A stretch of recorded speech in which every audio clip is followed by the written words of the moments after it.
Right. Well, Gabon is just another example of a country in the northern part of Africa which has experienced some kind of uprising in recent years. Mali, Burkina Faso, Chad, and more recently Niger are examples of actually former French colonies which have experienced political upheaval. So there's a common theme here.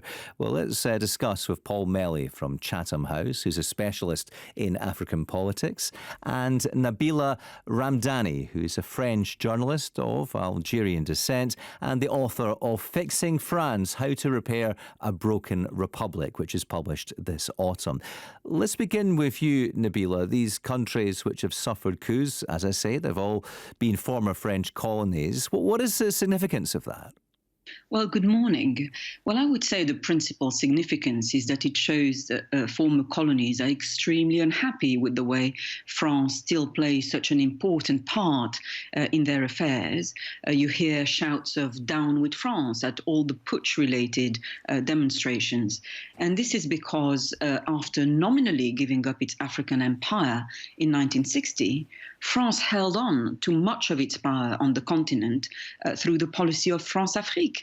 And this still causes widespread resentment because France-Afrique is effectively a neo-colonial nexus that encompasses the kind of economic, political, security and cultural ties that characterized the old French Empire in sub-Saharan Africa.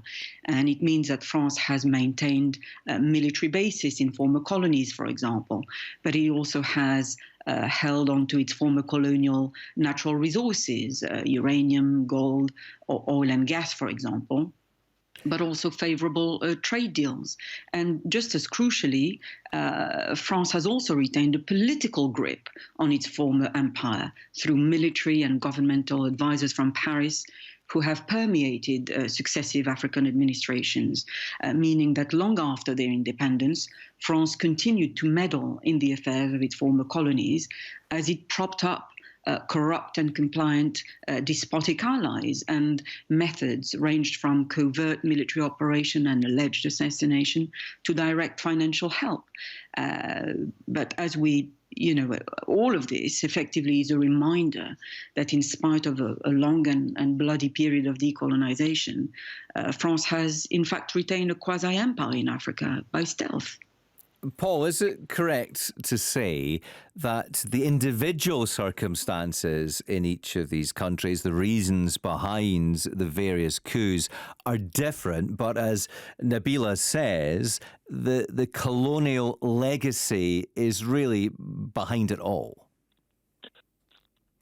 It's certainly true that the individual circumstances in each country have been a really important driving factor. So in Gabon, there was a sense of expectation, resentment, really, among many Gabonese that for what appears to have been the third election in a row, Ali Bongo was going to emerge the victor from an opaque, cloudy contest that may well have been won by somebody else, but where the conditions were manipulated by, essentially by the regime.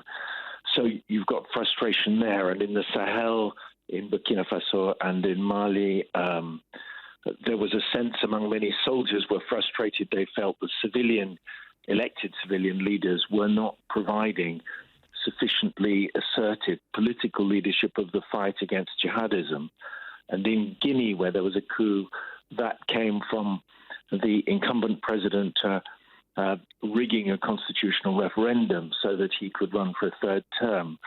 But there is also this wide common context. As Nabila says, France has maintained quite a broad range of influence across its former colonies, though that's not the only factor. You also have a cost of living crisis, of course, which really affects urban populations in African cities. And you have, particularly among young West Africans and young Central Africans, a deep, deep sense of disenchantment with their own political elite. And not just because of connections with France, but just a sense that the political elite have very often looked after their own interests, not just in terms of actual corruption, but more that policies have tended to favour, if you like, the interests of the upper middle class, very often while governments have failed to generate enough jobs for young populations. So you've got all those wider factors. And I think the levels of French interest and engagement have also varied. So in Guinea, for example, France's influence was not terribly significant. And in Mali and in Burkina Faso, the French military presence was something of much more of recent years to do with the fight against jihadism.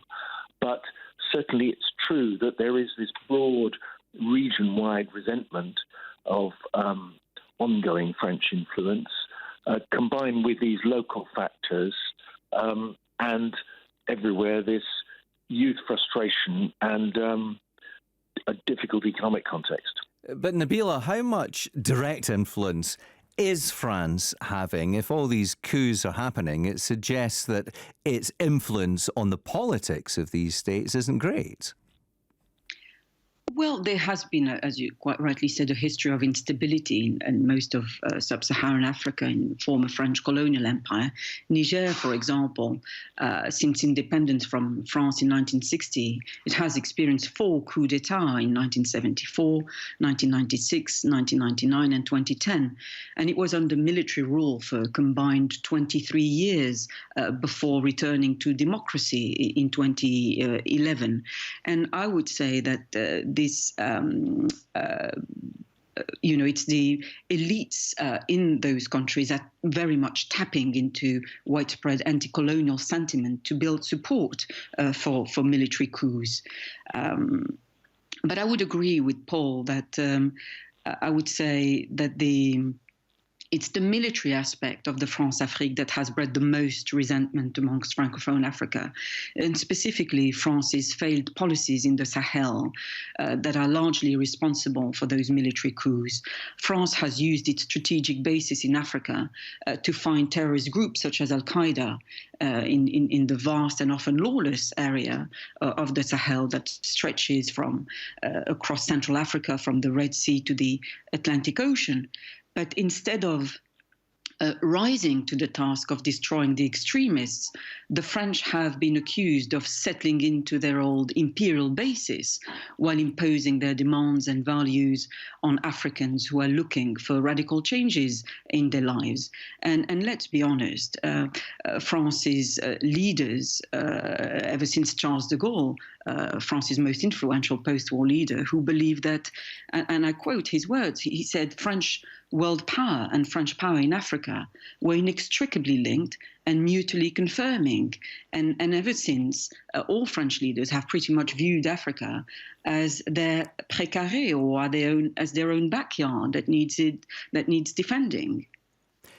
Paul, we talk about the French influence in this region, but we know that Russia and China are active in Africa. What's their influence in these countries? Well, their influence varies and is slightly different from the approach either of the French or of other Western governments and the European Union. What the Chinese have done is try to build their influence essentially through economic partnerships. China really has a huge appetite for Africa's natural resources and minerals, and therefore the Chinese they've tried to develop an approach where they will provide sort of construction of infrastructure, for example, ports, railways, roads, that kind of thing, which is a Chinese strength. But in return, they're very often seeking mineral assets, and that's particularly evident in the Central African countries in the Congo Basin, whereas in West Africa, the Chinese presence, they've been building infrastructure, but their economic involvement is less powerful. They're building an oil pipeline in Niger, but in Mali or in Cote d'Ivoire, the Chinese economic presence is much more a smaller, informal thing. The Russian approach is quite different. Russia doesn't really have a serious development strategy to offer all financial resources. I mean, even before it took on this huge burden of invading Ukraine, it hasn't been a significant development actor since the end of the Cold War. But what the Russian offer is to offer incumbent governments and regimes, particularly those that are under security pressure, a sort of security support service in the form of the Wagner mercenary group, and a bit more widely, also military supplies. Russia is a major sort of what you might call orthodox official exporter of arms to Africa. And then in certain target countries, so the Central African Republic, Mali in particular, through the Wagner Group, it's actually provided armed men to fight, either to fight the jihadists or to help defend the regimes, if you like. Okay, Paul Melly from Chatham House, who's a specialist in African politics, and Nabila Ramdani, a French journalist of Algerian descent.